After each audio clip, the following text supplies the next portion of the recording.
Hello,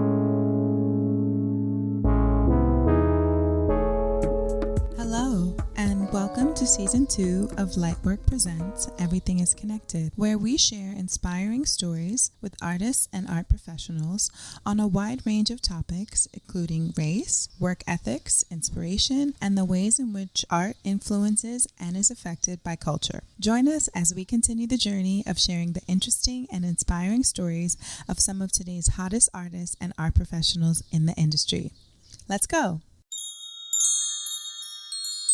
On this episode, we're joined by NICO WHEADON. She is an independent art advisor, curator, educator, and writer who adopts an interdisciplinary approach as her strategy for building a more responsive cultural ecosystem. An advocate for BIPOC and women artists in all endeavors, she uses her myriad of platforms to expand the canon of contemporary art while cultivating a community of professional practice and collective care. Through her consultancy, NICO WHEADON Projects, she delivers cultural strategy and curatorial guidance to artists, cultural institutions, entrepreneurs, foundations, and government agencies. NICO is an adjunct professor at Barnard College, Brown University, and Hartford Art School, teaching at the intersections of art history, creative and cultural entrepreneurship, and museum studies. On this episode, we focus on fulfillment, passion, and intentionality, Black entrepreneurship, diversity, and equity. And finally, her thoughts on the future, the past, and the present. I'd like to talk a little bit about fulfillment, passion, and intentionality in your work. What do you like most about your job and the work that you do?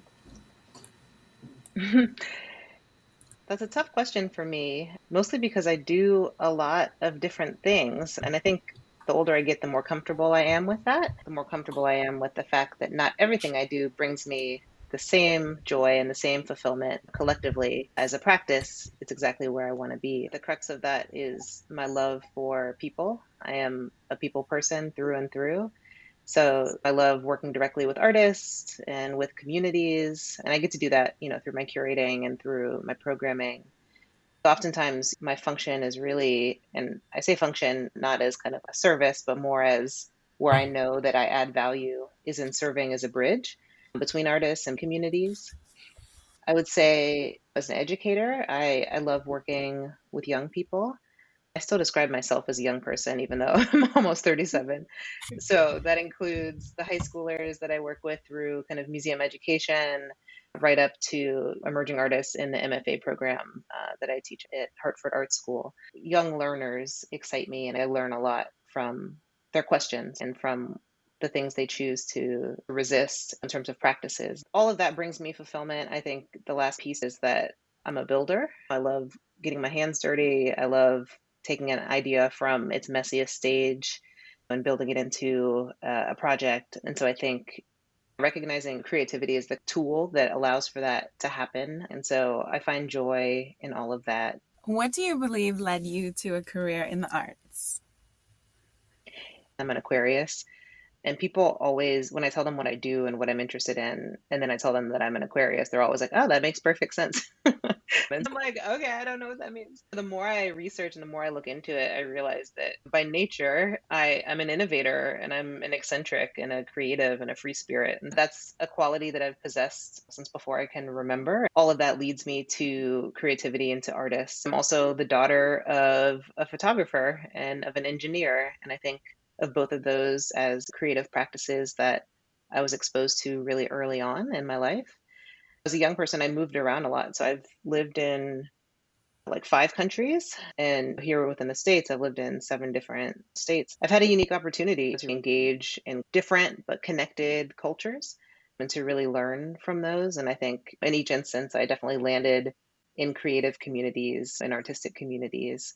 All of that steers me down a path that is interested in aesthetics, interested in culture, interested in how those things come together to really shape the environment that we find ourselves in, and then how those environments become part of a broader ecosystem. So I think that, in addition to, encountering some really awesome mentors pretty early on in my life, definitely led me to turn that interest in art and creativity into a career.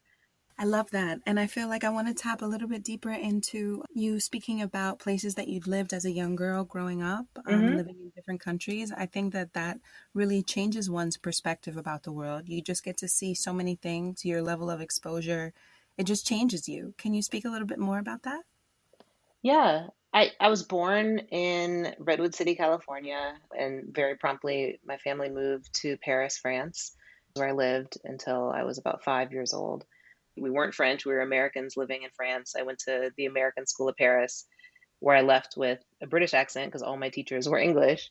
Part of it was actually the culture shock of returning to America to a completely different cultural context where I wasn't so much an other, but where I kind of carried with me all of these early exposures to kind of Parisian life. And so I think that in and of itself kind of instilled an adventurous quality in me. So every time I had the chance, mostly through school, I went to university and did study abroad. Yeah, I chose to study somewhere that was not my hometown or my home country. And I think that choice really comes from that kind of early exposure to people doing things differently, valuing objects and people and communities differently. I think it's not to be underestimated. I realize mine is a privileged experience and a privileged upbringing, but when I think about all of the people that find ways to travel, to different universes by tapping into resources like libraries and archives, it's really compelling stuff. And so I think, yeah, if I were a parent of a young person, I would encourage them to put down a phone and go explore a world that could be found in these amazing troves of cultural treasures that exist all around us. Absolutely. I couldn't agree with you more. How do you stay motivated in your work?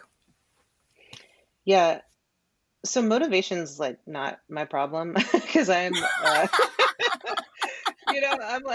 overachiever. I have a Right. super compulsive work ethic. And this is like not me bragging.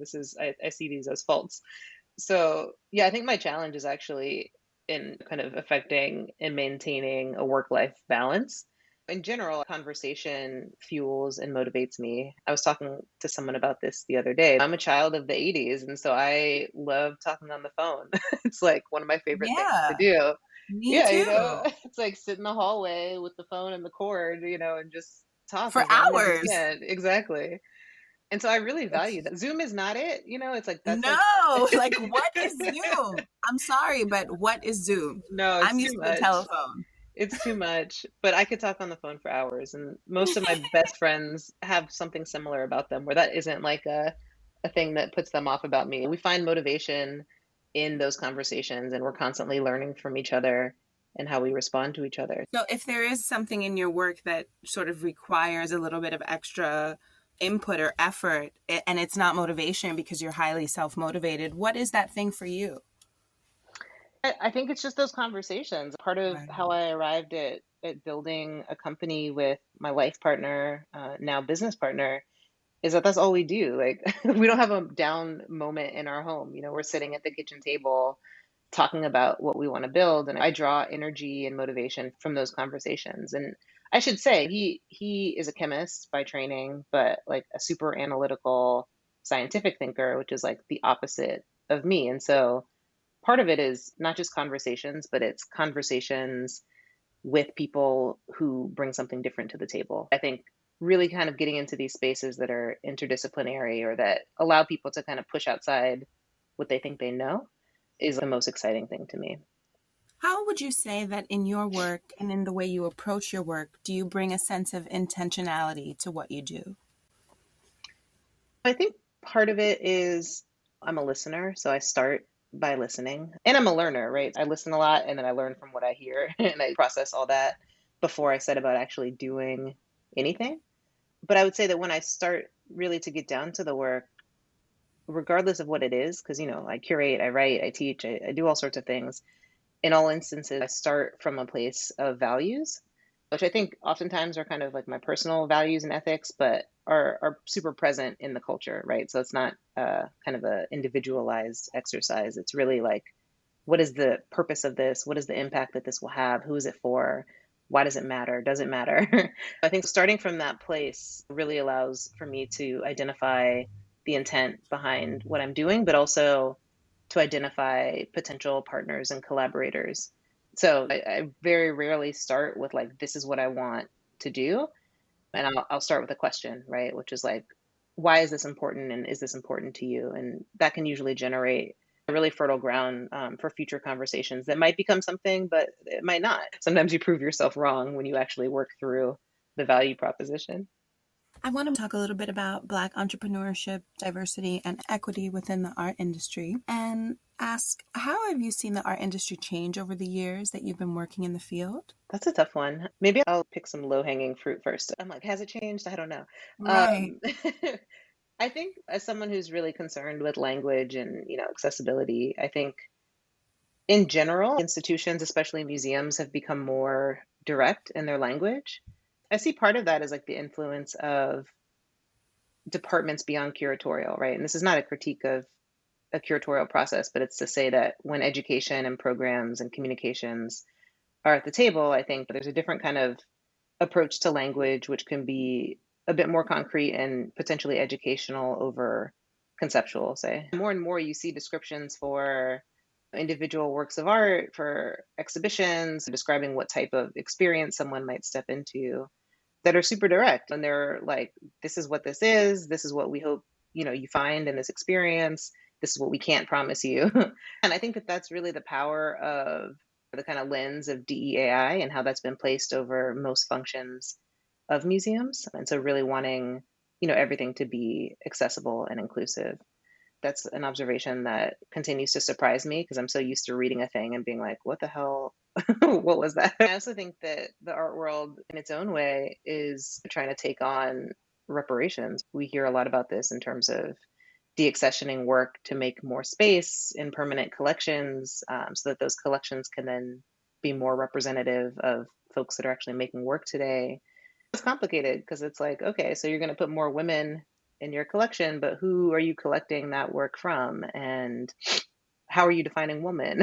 And, I think there's still a lot of work to be done in that space. But in general, I think the attempts are more visible. I see more public conversation about how museums can do better in terms of representation. That feels like a change that's happened in my time in the field. So yeah, those are two things that come to mind. Nice.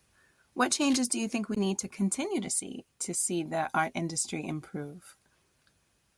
I guess I'll say this until the cows come home, but I would love to see more artists, more community stakeholders brought into institutional conversations early on. I think a lot of cultural institutions are still imagining the need of their communities, or they're still filtering it through their kind of existing agenda for what they want to produce in terms of culture.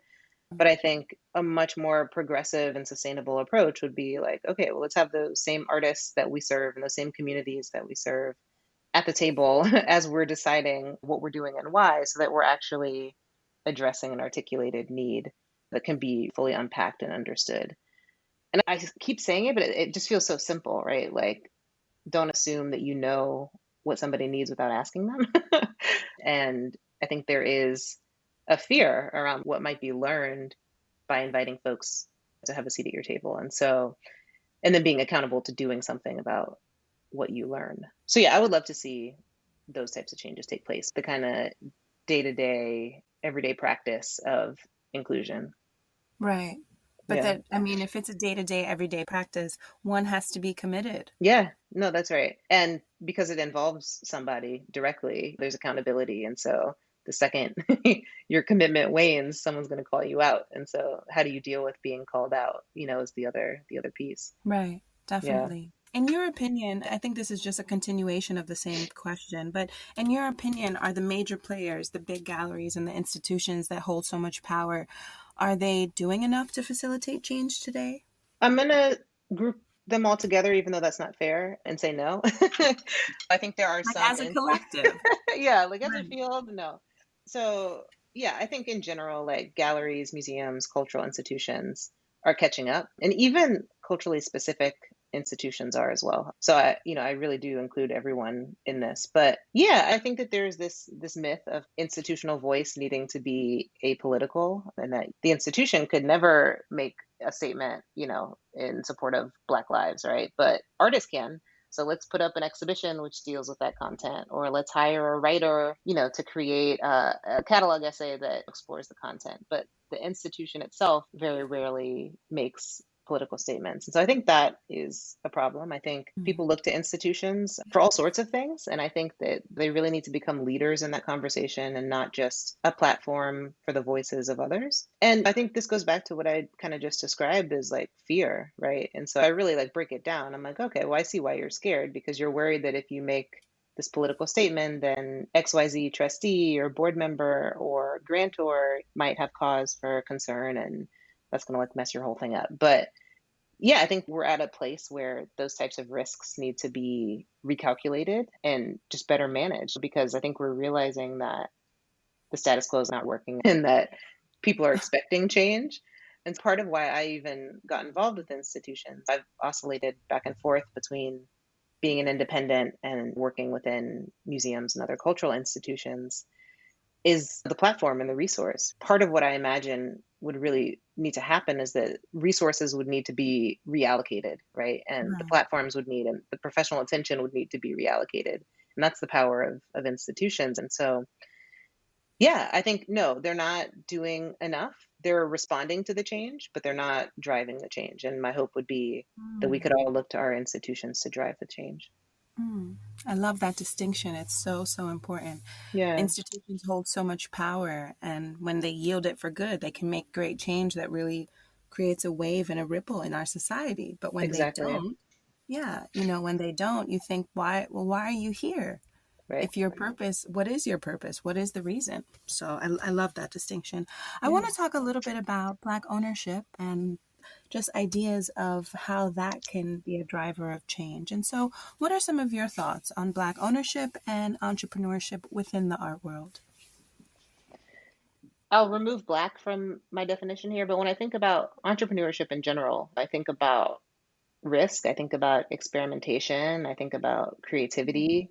These are all things that we identify in artists, right? And so I think artists are some of the first and most natural entrepreneurs. And so when I think about the art world, I'm like, okay, how can we better learn from these amazing thinkers that we already are in community with and that we're already attempting to serve? And again, this goes back to centering artists in the conversation and community members as well. If you look at a young person that is using their neighborhood as a platform to create the world that they want to be a part of, that's an entrepreneur. And part of me is like, how do you center those voices and whatever it is that you're building? I think in general, I'm a proponent for, for us by us institutions. I've almost exclusively worked in organizations that have a mission to serve contemporary Black artists, especially emerging artists.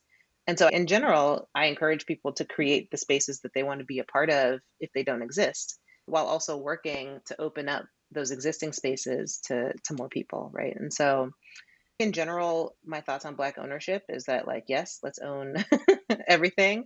But I think we also need to work on cultivating and supporting our leaders that are in these positions, oftentimes these diversity hire positions in these kind of more mainstream institutions that are not Black owned, right? And so it's like, how do we nurture their leadership where they are so that we can continue to excel and everyone is moving forward in the same direction? The last thing I think of is like not becoming gatekeepers ourselves. I think about it a lot, right? Because I think for me, it comes back to power and access. And so when I look at the roles that I've inhabited in my career, I've always felt a duty to open things up far beyond my particular individual circumstance. And part of that is like creating space for future leaders to imagine their own leadership and to have access to leadership. There's a lot of resources and tools aside from mentorship for how to be a good leader, especially how to be a good leader of color. And because there's so few, I think that competition is a really real reality for people. And so it all comes from that. And for me, it is a fear, right? It's like, how do we get to where we need to be, but never forget that we need to pull more people into power as well. So it's not just surviving, having a seat at the table. It's also like how do you really use the platform and have the platform expand so that others can use it as well? Right. The next thing I want to ask, it's almost like a little bit of a devil's advocate question, because I'm sort of curious, like I have an idea about this, but do you think that Black ownership and BIPOC ownership in general is the answer to a more equitable future in the art world? And what I'm really trying to get to is kind of like, at the end of the day, don't we all need to work together? We do. And I think there's just no simple answer. When I think about ownership, I think about, and I use this term provocatively, I think about real estate, right? I think about there's only so much space in the art world and in the field. And so if Black people are to own more, that needs to come from somewhere. So part of what I imagine is the change that needs to happen is that some folks in power that are not Black or are not of color need to cede some of that power to make space. And so I think we see this. I think there's a really powerful example that I witnessed, with my own eyes, which was at the mass action convening back in, what was the second one? So it was maybe 2017. There was a white woman, a curator who was a curator of African art. And we were all kind of imagining, what we could do from our position to really drive change. And she was like, as much as I would hate to do this, like I could give up this position to someone who is more qualified in their experience, but also in their scholarship and their, kind of academic life to take this position, right? She's like, that's something I could do. Like I have skills, I could find something else to do for money and for pleasure. But like this position should probably belong to somebody else. And the thing I can do is hand that over. And, like the room was completely silent. Like they couldn't even process it because it's like, that's the level, that's the level of commitment to opening this thing up that has to be present for such thing as, Black ownership to exist. So yeah, it's complicated. I see a lot of people gesturing and trying, and that it's going to take a lot more than a couple people for the change to be felt. I want to move on and talk about ideas of now, then, and the future. So we were on a call a couple of weeks ago, maybe a month ago now, and you talked to me a little bit about what you had on your plate. And for the podcast, I'd just like to ask a little bit of what are you working on now? Yeah. It's so funny. I'm looking at like all these crazy color-coded Post-its around my desk. Like, how do I make this make sense to anybody else? So I'll start with what I think about when I first wake up. So I'm currently writing a book, which will be published in the spring of 2021. Wow, the spring of this year, by the American Alliance of Museums Press. And it's called On Museum Citizenship, a toolkit for radical art, pedagogy, practice, and participation. And, it's a book that I started a while ago while working at the Studio Museum. And it really began as a series of kind of case studies around some of the radical work that the museum was doing in the public sphere and in community and in partnership. But obviously, since I'm no longer there, having such a definitive case study about that particular museum didn't make sense. And so it's been exciting over the past couple of years to really expand my thinking and to open it up to a broader kind of field conversation. So it features, I think it's 10 roundtable discussions with over 40 voices from the field, educators, artists, architects, all sorts of folks, really kind of riffing on like what the future of museums looks like and the future of practice that, happens in and around museums. So that's exciting. It's really funny. Someone who knows me as a programmer was like, the book seems like a really comprehensive symposium or like public program, in the way that it's conceived. I'm excited by the community of the book and the fact that so many people agreed to participate in it and to have these transparent conversations about the field and their experience in it. I'm teaching at Brown University and at Hartford Art School this semester, and it's a welcomed return to teaching. I took a break for a while over the past year and a half while I was serving as the executive director of Next Haven, because that institution was so new and really just trying to get it off the ground took my full attention. Like I said at the top, I learned so much from my students and from how they engage the ideas and the things that I care about and how they critique it. I think I'm a person who's always kind of looking through the lens of critique. And there's things that they present that I could have never even imagined on my own. What else am I doing? I'm curating a couple of independent projects, which are all very much in their kind of nascent stages, but will likely be in some form of physical or virtual space in the spring and summer of this year. And doing a lot of consulting. I'm working in museums in this new capacity as an independent, which is super liberating. It's really fun to kind of now be outside the field but continuing to engage museums in imagining what the future might look like for them. So some strategic planning work, some program development, some curriculum development. And the last thing I would say is, I launched an LLC together with my husband in October called the Building Fund. And it's really concerned with building these kind of place-based initiatives that allow artists and communities and neighbors and local nonprofits to come together and really understand the kind of, complexity and diversity of resources available to us in our neighborhoods and serve as a bridge to bring all those folks together to work on projects that, seek to have direct impact in a kind of hyper local sense. So those are the main pillars of my practice today. I'm sure if you ask me in a couple of months, it'll shift. But yeah, it's an exciting time. In particular, I think the art field is really changing. And so I'm committed to observing it and to learning from what I learn. What would you say are some of the projects that you've worked on in the past that you believe led you to where you are today? Maybe, and I think what I'm really trying to get to is maybe perhaps a sense of tension, right? Where, I'm aspiring to do something like this, or finding yourself in a certain role and loving it, but envisioning maybe a different version of it in your world. You know what I mean? Yeah, yeah. That's fun. I mean, I've had so many experiences and none of them were a breeze. So I think there's always opportunity and challenge. And I've been reflecting on this a lot recently because I'm part of this new cohort called Readying the Museum, which is a couple different museum professionals that have all come together, brought together by Xaviera Simmons, who's a really awesome artist, and Nikki Garcia out of the Arizona State Art Museum. And they asked me the same thing. And the experience that came to mind that actually was like super emotional as I was recalling it was participating in 2012. I was a participant in Tino Segal's These Associations at the Tate in London. And it was fun because by participant, I don't mean that I helped plan it or coordinate it or any of the kind of typical roles that I've inhabited since. I was literally a citizen of London running around the Tate, engaging strangers in conversations that were super intimate in nature and that were honest. It was a way of kind of softening that turbine hall, which is like, one of the most kind of brutal museum entrances I think I've ever seen. So if you're already terrified of museums and you walk in the turbine hall, you're like, should I just turn around? Like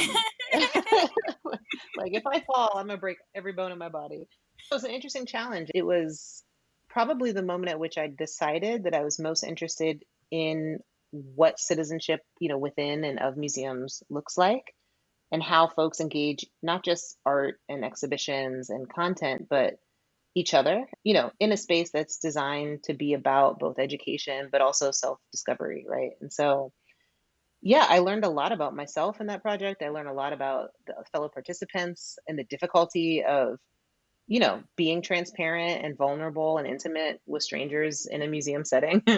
And it was durational, so I did that every single day, 8 hours a day for 4 months. And when I say running through the museum, we were physically sprinting like at top speed up and down the turbine hall. It was mentally challenging. It was physically challenging. It prepared me for basically everything that came next in terms of how I would choose to engage communities through the museum space. Yeah, I learned a lot from that. Kind of secondary experience that really flowed from that was deciding to move back to the States, landing back at the Studio Museum. So I've worked at the Studio Museum 3 different times, 3 different capacities. And yeah, really being excited to come back with that experience kind of very fresh in my mind to help the museum on its 50th anniversary really think through what its local citizenship in Harlem would look like. So helping to develop the Harlem Initiative, which was really centered around kind of partnerships with local parks and libraries, but also thinking through how you reimagine museum practices outside the space of a museum, right? So what does curating look like in the public realm? And how does, a museum consider public art for the first time? And so all of that, really for me kind of has roots in that experience at the Tate, but really got to kind of flourish in those 5 years that I was the director of programs and community engagement at the Studio Museum. Beautiful. I love that. As you were describing that, I was thinking about taking, the class outside of the classroom. I went to a school called Museum School for high school in New York City, and it in this period in New York where there were a lot of magnet schools and sort of like charter schools that were doing an alternative curriculum. And so for us, we would spend most of our time every week in a museum. So if the subject we were focusing on was Asian art or, you know, the natural world and science, we would either be at the Natural History Museum or we would be at the Met. And we would spend 3 to 4 days out of our 5-day school week in a museum. And it completely shifted the way that you were able to learn, right? It just changes your perspective. And then I also started thinking about some of the public art that I have seen in Harlem late last year that was part of the Studio Museum. And I would just stand in front of photographs and learn something, right? I was learning about Harlem. I was learning about this area that I had lived in. I lived in Harlem for like 12 years, but things that I had never known about this neighborhood. So I just love that you shared that, because it's such an important point that, you know, when you shift your vantage point, when you shift your perspective, so many new things can open up and change. And it's just really, really beautiful. It's true. And I think there's ways that you can figure that out on your own. But for me, it's like how that happens in community and how that happens in front of art is just so compelling. And so, yeah, I'm just, I'm super excited by especially the work of my colleague, Shanta Lawson, still at the Studio Museum, in ways that their education team is really trying to understand and play with and reimagine the function of art in everyday life. Like, I just find it so important. And I think in this conversation on, are museums relevant? How sustainable are they? Yeah. It's like museums' ability to answer that question of like how they actually support and fit into, someone's everyday life is just so, so crucial. Absolutely. As we round out the episode, I want to ask you a final question. What are you most excited about when you consider the future? Wow. I have a huge smile on my face. I'm excited about the future. I'm looking forward to disruption. I think something is going to happen that's going to change everything. And I don't know what it is, but I think it'll be largely positive. Yeah, and I'm here for it. I think it's messy. And like I said, I like to get my hands dirty. I think most people in the art world don't. I'm excited for whatever shift in center, like the new voices that are going to become part of the center of the field, the new practices that are going to become standardized and accepted and adopted as mainstream. I'm really excited by that. And again, I think artists are going to be part of driving that conversation. And I think the more communities understand their rights to cultural institutions, I think the more they will be able to advocate for those institutions to change to become exactly what we all want and need them to become. And so, yeah, I'm excited. There seems to be some form of energy and movement that, is really swelling. And so just riding that, until wherever it takes us.